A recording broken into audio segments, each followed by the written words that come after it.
It's Jim from McConnell Labs, manufacturers of light elegance nail products. Today in Chemist Corner, we are going over what curing is and UV radiometer versus digital micrometer. What does that mean? We'll go over that here in a second. The Chemist Corner number 4. What we're going to look at today is what a UV radiometer is. This is one type of testing equipment that we use to measure the output of light from a lamp. So a curing lamp, in this case here, I'm pointing towards our LED dot, our newest light. It emits 365 and 395 nanometers versus our plus light, which emitted 365 and 405 nanometers. And then I'm also going to evaluate the horseshoe style OPI light, which is 405 nanometers. What this will do using a sensor, the sensor will go ahead and retrieve information from inside the light, transferring that to a numerical value, which we then can record. That numerical value is what the emittance is on that light. Difference between that and a digital micrometer actually measures not the emittance from the light, but the effect of the light in curing the gel. So we'll take some uncured gel, put it inside the light, cure it for the recommended period of time, and then after that period of time, measure how thick that film is formed. So this will be very, very interesting. One of these lights I have never tested before, so this will be new for us.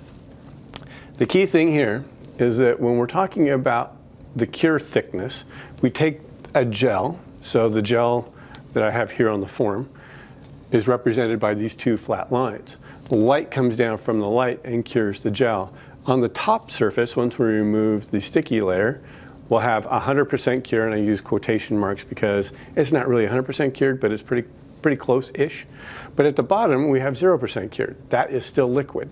About halfway down, we have 50% cure. So this is going to be what we call the maximum cure thickness of the gel. We can monitor that cure thickness using a digital micrometer. This is about 20 bucks on Amazon. It's really, really cheap, and it's a great way to see how well your light does when curing your gel. So it doesn't have to be our gel and our light. It's any light, any gel. You do some evaluation work on your own. The more knowledge you have, the better off you're going to be able to do your job. The other thing to keep in mind is if the maximum cure thickness is going to be, let's say, 20 thousandths of an inch, if you measure that, you don't want to apply that gel at 20 thousandths of an inch because at the bottom portion of that gel, it isn't cured. So you don't have enough bonds being formed to give you good adhesion to the substrate below. So you want to make sure that you're somewhere half of that cure thickness, that maximum cure thickness, when you apply your gel. So what does all of that mean? Let's start by testing our LED dot. So if I put the sensor inside the LED dot, and I'm going to put it about where your fingernails might be. We're running right now about 5, and this is measured in milliwatts per square centimeter. So we're about 5 milliwatts per square centimeter. If we take that and put it inside the plus light, we're measuring right about 4.2 milliwatts per square centimeter, which is actually fairly good. And then if we take this little mouse light and we turn it on, we're measuring about a little bit less than 4 milliwatts per square centimeter, which really surprises me that it's actually that good. And then if we take and turn on the OPI light, we are at about 0.4. So not surprising because this light emits a lot of light, but it emits it at the visible spectrum. So at a spectrum or a wavelength that is greater than what this sensor can actually pick up. So this is a UV, it's not a UV light, it's a visible spectrum 405 nanometer LED light, where all 3 lights here that I tested do emit in the UV spectrum. That's the reason why I was able to sense them. So I'm going to write those numbers down so we don't forget them. The LED dot was right around 5. The LED plus was about 4.5. the mouse was about 4, and the OPI was about 0.4. So valuable information for us to have. Now I'm going to put this away because we don't need it anymore. The key thing with that is that tells us what the emittance is in the UV spectrum range. What we're going to do now, we are going to go ahead and cure some of these items. And I'm going to put it inside the light. And then I have to put something inside the light to have it turn on. So I'm just going to take a form, activate the sensor, and I'm going to cure that for 60 seconds. We're going to go ahead and cure this one. And then I'm going to need another sensor, activator. We'll put,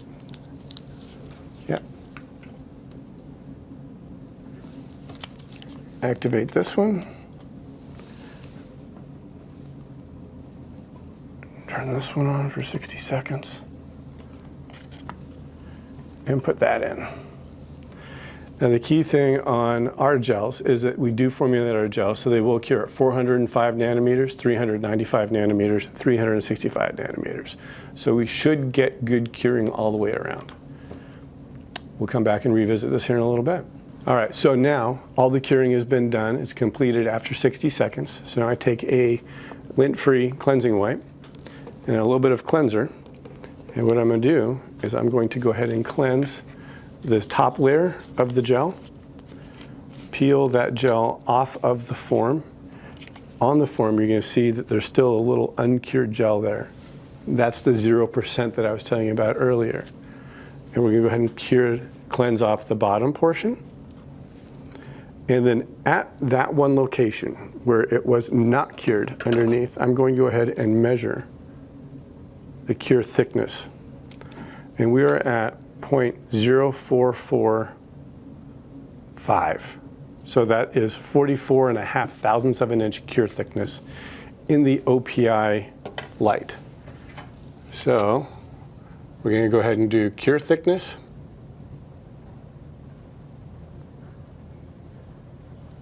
And that's 0.0445 inches. Pretty good. So now we're going to go ahead and do the same thing with the LED dot. Go ahead and, again, the uncured gel. So we have 0% cure at the very bottom of that. By the way, this is a test that we perform each and every day on every batch of material that we make here at McConnell Labs. So if you ever want to know what the maximum cure thickness is of any gel that you ever purchase from us, give us a phone call. We can get that number to you. So here we are at 0.0335 on the LED dot.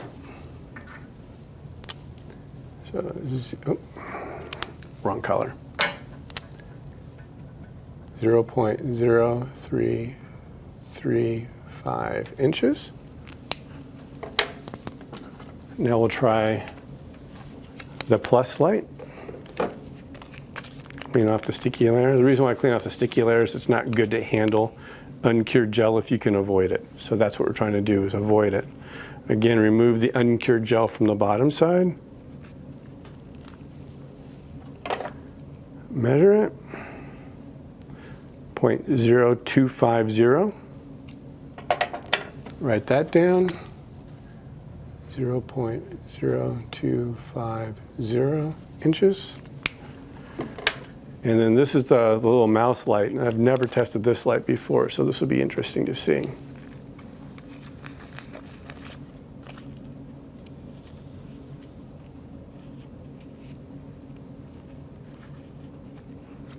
So remove the uncured gel again from the bottom, measure this out. We're at 0.0280 inches. So 0.0280 inches. So if you remember earlier, we measured the emittance, and we can't measure the emittance for the OPI light with our testing equipment because it doesn't measure visible spectrum light. But the dot gave us a 5, and it gave us a 0.0335 cure thickness. The plus gave us a 0.45, and it gave us a 0.0250 inch cure thickness. The mouse gave us a 4 and a 0.0280 cure thickness. The OPI, we got a 0.4, but that's not fair because our equipment doesn't measure it, but we got a thicker cure at 0.0445 inches. Reason why this cure thickness is thicker is because the photoinitiators that we use to make sure that it's active at 405 nanometers react very, very well, especially with white gels. So the other thing is that the longer the wavelength, the faster and the easier it can penetrate through pigmented systems. So that's one of the advantages of a long wavelength, visible spectrum, violet color light like the OPI light. So you can get one of these, again, for 20 bucks, and then you can measure how effective your curing is in your lamp with your gel.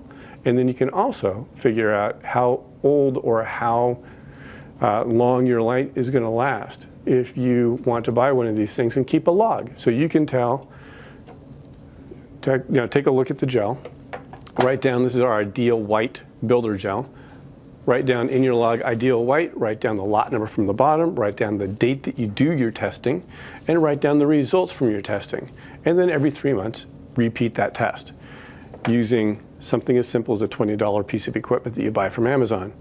And if you can do that, keep a log of it, and then if you are getting, say, 0.0335 inches cure thickness on this gel with your LED dot, and then over a period of time, maybe in 2 years, this is down to about 0.02 inches, it might be time to replace that dot light. So I hope that that was helpful.